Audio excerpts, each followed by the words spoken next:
Hello Hasbro fans, this is Sephiroth with another Hasbro Star Wars Star Wars video I should say. Oh, I fail.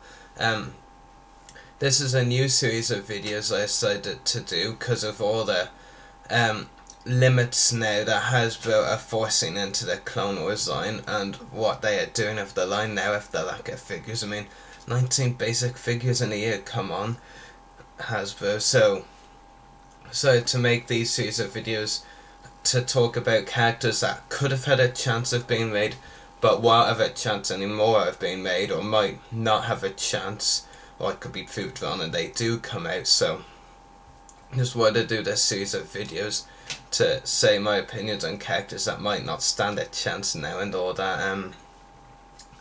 So on this list for the first edition of these, I only have one Clone Trooper, so I'll talk about him first. That character is Clone Trooper Waxer in Phase 2 Emma. I mean, some of you will be going, he's a clone, he's coming.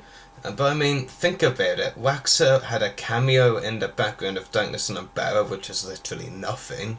And then he had 1 minute in Courage of Krell, perhaps not even 1 minute, and then he died. I mean, surely it won't be a good marketing decision by Hasbro to release someone who hardly had a screen time, right?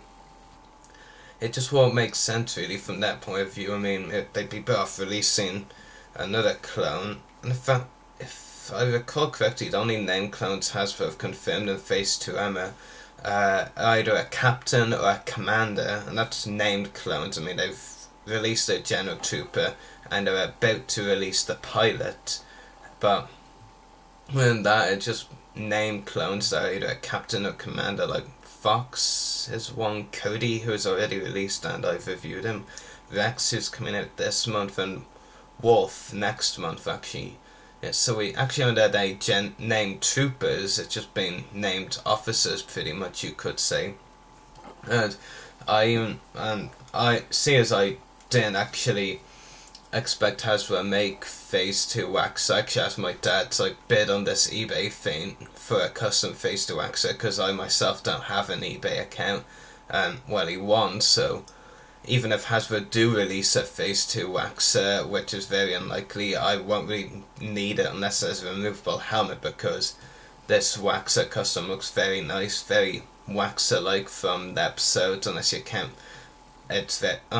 that's very bright. But the two scenes he had in the back were really dark, so of course you won't really see his actual armor look and colours. But yeah, and another one next, and this one is actually one that is definitely not coming to the line, that Hasbro confirmed, and this has shocked me and many other collectors, and this one is Captain Akbar, and Hasbro said he's not coming to the line.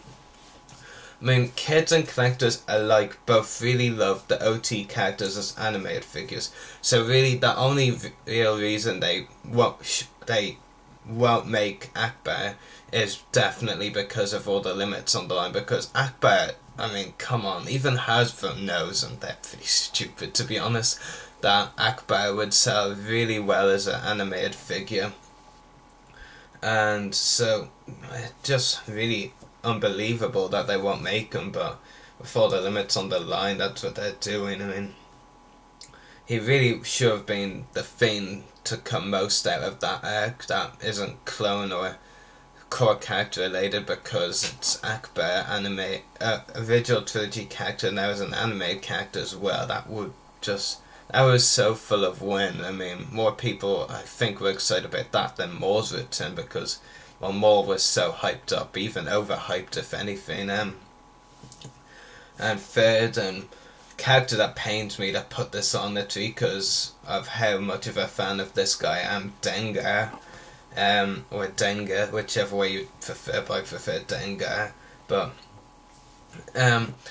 it's another thing that like Akbar in a way. I mean, but this time it's bounty related, because like kids and collectors alike both really love bounty hunters, and they love them even more when it's an original trilogy bounty hunter and there is an anime bounty hunter. I mean, look how well Boba Fett sold, and even Bosk sold pretty well, and he was in a giant Ultimate Battle Pack. They both sold really well, for examples, and Aura Singh as well sold really well, even though I saw so many of her at my local supermarket. It was like the only figure that supermarket had or I've seen.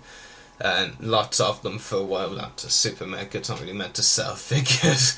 That's for retail stores, but yeah, but Dengar Wolf stood a massive chance a few years ago, even though he only has been in one episode so far, but he would have stood a chance, but right now I'm not so sure. I would love to say that Dengar is coming, but you just don't know. The next one is another one that's kind of hurt upon the list, is Cad Bane in his season 4 outfit. I mean, if anything from Bounty Hunters related this season that could come as a figure, this would probably be the most likely, I would say, but that's still saying something because it's still pretty unlikely as it is. If Hasbro do make it, would just be because it's Cad Bane, but it's not really that huge. I mean, sure, it's a new outfit change for the main Bounty Hunter, but main Bounty Hunter doesn't really go into the class of core characters like Anakin, Ahsoka, Obi-Wan, even Rex. So yeah, I mean, I wouldn't mind seeing this Cad Bane outfit as a figure. It wouldn't be one of my most wanted. I wouldn't be like devastated if Hasbro didn't make it, say, Jessica Bane 501. But yeah, well, I've already had a few Cad Bane figures, come on.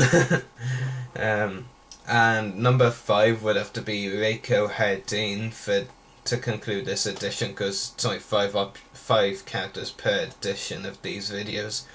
It's just to make sure that I have loads of them, because if I did so many in a video, then I wouldn't have so many of these and not as many views. Yeah, as I was saying, Reiko Hardin, now, a few years ago, he would have been a certain for the line. That has to be said, because, I mean, you have one of the main characters of the show disguises him for an entire arc. Hardin, well, / Obi-Wan, but that character we see on screen is Hardin's look, not Obi-Wan's, really. So you would say he was the most important character for an arc, arguably now. Arguably, but... So, yeah, you would have... That's for Easter a chance, and I think Hasbro should make them, because I mean, they'd only have to really redesign the Boba Fett concept art with, because Hardin's look is based on the concept art of Boba Fett, and then turn into animated styling, and voila, you've got a new figure and character, Reiko Hardin, and I personally would love to see a figure of him. I wasn't that impressed by the character, to be honest, really, but I would definitely buy a figure, especially for the removable helmet, but see as what they did with Kix, Jesse and Hardcase, it's pretty unlikely. But yeah, I would definitely buy a Reiko Hardin figure, but pretty unlikely, and if they do make it, you can obviously bet it'll be really scaled down in terms of articulation and all. And like Rex and Wolf, of course, for whatever removable helmet either, but yeah, I would buy all 5 of these if made. Aside from Waxer, of course, they're not really clones or a core character or any of the categories Hasbro are going by, and it's very why they might not release these for, but I mean, next year they probably will still be going over some season 4 figures, probably just clones, but we can hope that some of them will be characters like these.